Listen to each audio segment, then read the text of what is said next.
Hi hello ಎಲ್ಲರಿಗೂ ನಮಸ್ಕಾರ. Welcome back to our YouTube channel. ಇವತ್ತಿನ ಈ ತರಗತಿ ಬಹು ಆಯ್ಕೆ ಪ್ರಶ್ನೆಗಳು ಅನುವಂಶೀಯತೆ ಮತ್ತು ಜೀವ ವಿಕಾಸ ಈ ಒಂದು ಟಾಪಿಕ್ಗೆ ಸಂಬಂಧಪಟ್ಟಂತದ್ದಾಗಿರುತ್ತೆ. ಓಕೆ, ಅದರಲ್ಲಿ ಮೊದಲನೇ ಪ್ರಶ್ನೆ, ಆಧುನಿಕ ತಳಿ ವಿಜ್ಞಾನದ ಪಿತಾಮಹ ಅಂತ ಹೇಳಿ ಯಾರನ್ನ ಕರೀತಾರೆ? Mendeleev, Newton, Mendel, Michael Faraday. ಉತ್ತರ ಏನು? ದಟ್ ಇಸ್ ಮೆಂಡಲ್ ರವರನ್ನ ಆಧುನಿಕ ತಳಿ ವಿಜ್ಞಾನದ ಪಿತಾಮಹ ಅಂತ ಹೇಳಿ ಕರೀತಾರೆ. ಎರಡನೇ ಪ್ರಶ್ನೆ, ಏಕತಳೀಕರಣದ ವ್ಯಕ್ತರೂಪ ಅನುಪಾತವನ್ನ ಶೇಕಡದಲ್ಲಿ ಬರೆದಾಗ ಯಾವ ರೀತಿ ಇರುತ್ತೆ? ನೋಡಿ, ಏಕತಳೀಕರಣದ ವ್ಯಕ್ತರೂಪ ಅನುಪಾತವನ್ನ ನಾವೇನಾದ್ರೂ ಪರ್ಸೆಂಟೇಜ್ ಅಲ್ಲಿ ಬರೆದ್ರೆ ಯಾವ ರೀತಿ ಬರಿತೀವಿ ಅಂತ ಹೇಳಿ. 75:25 ಅಥವಾ 25 ಮತ್ತು 75ರ ಅನುಪಾತ, ಮತ್ತೆ 50:50 ಅನುಪಾತ, ಮತ್ತೆ 80:20 ಅನುಪಾತ ಅಂತ ಇದೆ. ಅಲ್ಲಿ ಕೇಳಿರೋದೇನು? ಏಕತಳೀಕರಣ ಅಂತ ಕೇಳಿದ್ದಾರೆ. ಹಾಗಾಗಿ ಇದಕ್ಕೆ ಉತ್ತರ ಬಂದು 75 ಮತ್ತೆ 25 ಅಂದ್ರೆ 75:25 ಅಂದ್ರೆ 75:25ರ ಅನುಪಾತ.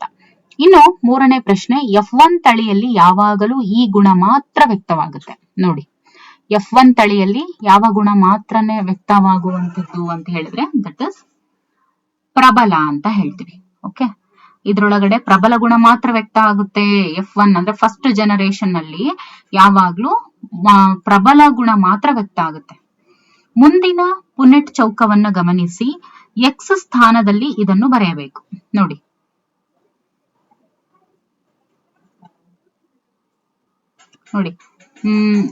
ಅದರಲ್ಲಿ ಏನ್ ಬರಿಬೇಕು ಅಂತ ಕೇಳಿದ್ದಾರೆ. ನೋಡಿ, ಇಲ್ಲಿ ಟಿ ಮತ್ತೆ ಟಿ ಇದೆ, ಟಿ ಮತ್ತೆ ಕ್ಯಾಪಿಟಲ್ ಟಿ ಮತ್ತೆ ಅಂದ್ರೆ ಟಾಲ್ ಟಿ, ಆಮೇಲೆ ಡ್ವಾರ್ಫ್ ಟಿ ಇದೆ. ಸೊ ಇಲ್ಲೂ ಕೂಡ ಟಾಲ್ ಟಿ, ಡ್ವಾರ್ಫ್ ಟಿ ಇದೆ. ಇಲ್ಲೇನ್ ಬರಿಬೇಕು? ಹಾಗಾದ್ರೆ ಟಿ ಬರಿಬೇಕು, ಹೌದಲ್ವಾ? ಸೊ ಹಾಗಾದ್ರೆ ಉತ್ತರ ಏನು? ಇದು. ತಂದೆಯಿಂದ ಅನುವಂಶೀಯವಾಗಿರುವ ಈ ವರ್ಣತಂತು ಗಂಡು ಮಗುವಿನ ಜನನಕ್ಕೆ ಕಾರಣ ಯಾವುದು? X, Y, XX ಅಂತ ಇದೆ. ಅಲ್ಲಿ ವರ್ಣತಂತು ಅಂತ ಕೇಳಿರೋದ್ರಿಂದ ಉತ್ತರ ಏನಾಗುತ್ತೆ? ಗಂಡು ಮಗುವಿನ ಜನನಿಗೆ ಕಾರಣ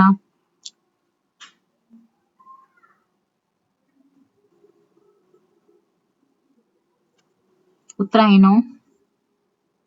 ನೋಡಿ, XX ಅಂದ್ರೆ ಇದು ಹೆಣ್ಣಿಂದು, ಹೌದಲ್ವಾ?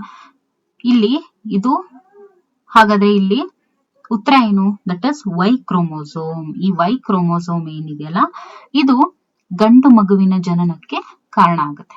ಓಕೆ, ಈ ವೈ ಕ್ರೋಮೋಸೋಮ್ ಏನಿದೆಯಲ್ಲ, ಇದು ಗಂಡು ಮಗುವಿನ ಜನನಕ್ಕೆ ಕಾರಣ ಆಗುತ್ತೆ. ಇದೇನಿದು? ಇದು ಫೀಮೇಲ್. ಓಕೆ, XX ಇದ್ರೆ ಫೀಮೇಲ್, XY ಇದ್ರೆ that is male. So X ಜೊತೆ ಇಲ್ಲಿ X ಇರುತ್ತೆ, X ಜೊತೆ X ಸೇರ್ಕೊಂಡ್ರೆ ಅದು ಫಿಮೇಲ್ ಆಗುತ್ತೆ, X ಜೊತೆ ಹೋಗಿ Y ಸೇರ್ಕೊಂಡ್ರೆ ಅದು ಗಂಡು ಮಗು ಆಗುತ್ತೆ.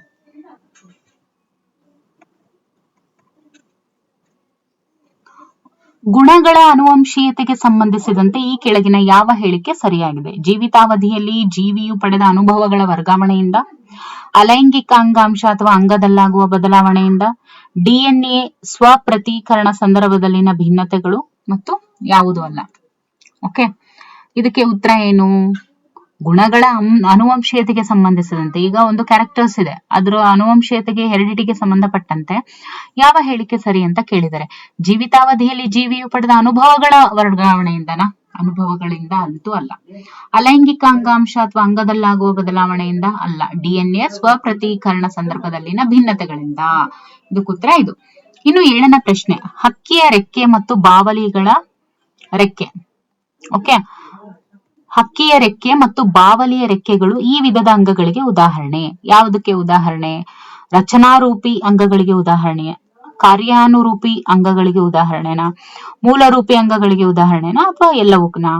ನೋಡಿ, ಹಕ್ಕಿಯ ರೆಕ್ಕೆ ಮತ್ತೆ ಬಾವಲಿಯ ರೆಕ್ಕೆ ಇದು ಯಾವುದಕ್ಕೆ ಉದಾಹರಣೆ ಅಂತ ಹೇಳಿದ್ರೆ ಕಾರ್ಯಾನುರೂಪಿ ಅಂಗಗಳಿಗೆ ಉದಾಹರಣೆ. ಯಾಕೆಂದ್ರೆ ಅವುಗಳ ಕಾರ್ಯ ಏನು? ಹಾರಾಡೋದು, ಹೌದಲ್ವಾ? ಹಾಗಾಗಿ ಕಾರ್ಯಾನುರೂಪಿ ಅಂಗಗಳಿಗೆ ಹಕ್ಕಿಯ ರೆಕ್ಕೆ ಮತ್ತು ಬಾವಲಿಯ ರೆಕ್ಕೆಗಳು ಇದಕ್ಕೆ ಉದಾಹರಣೆ. ಇನ್ನು 8ನೇ ಪ್ರಶ್ನೆ, ಸತ್ತ ಜೀವಿಗಳ ಸಂರಕ್ಷಿಸಲ್ಪಟ್ಟ ಅವಶೇಷಗಳಿಗೆ ಹೀಗಂತ ಕರೀತಾರೆ. ಉಳಿಕೆ, ಪಳೆಯುಳಿಕೆ, ಸಂರಕ್ಷಣೆ ಮತ್ತೆ ದಿಕ್ಸೂಚಿ. ನೋಡಿದ ಕೂಡಲೇ ಹೇಳ್ತೀರಾ ಏನಂತ? ದಟ್ ಇಸ್ ಪಳೆಯುಳಿಕೆ ಅಂತ ಹೇಳಿ, ಹೌದಲ್ವಾ? ಇನ್ನು ಮುಂದಿನ ಪ್ರಶ್ನೆ,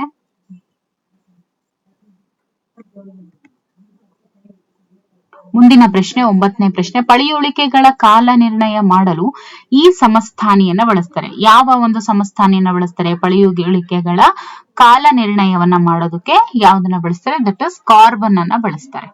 ಓಕೆ, ಎಲ್ಲಾ ಮಾನವರು ಈ ಪ್ರಭೇದಕ್ಕೆ ಸೇರಿರುವಂತವ್ರು. ಯಾರು? ಹೊಮಿನಿಡೆ, ಪ್ರೈಮೇಟ್, ಹೋಮೋಸೆಪಿಯನ್ ಮತ್ತೆ ಎಲ್ಲವೂ. ಯಾವ ಪ್ರಭೇದ? ದಟ್ ಇಸ್ ಹೋಮೋಸೆಪಿಯನ್ ಸ್ಪೀಶೀಸ್ಗೆ ಸೇರಿರುವಂತವ್ರು ನಾವೆಲ್ಲ. ಓಕೆ, ಇದಿಷ್ಟು ಈ ಒಂದು ಟಾಪಿಕ್ ನ ಬಹು ಆಯ್ಕೆ ಪ್ರಶ್ನೆಗಳಾಗಿತ್ತು.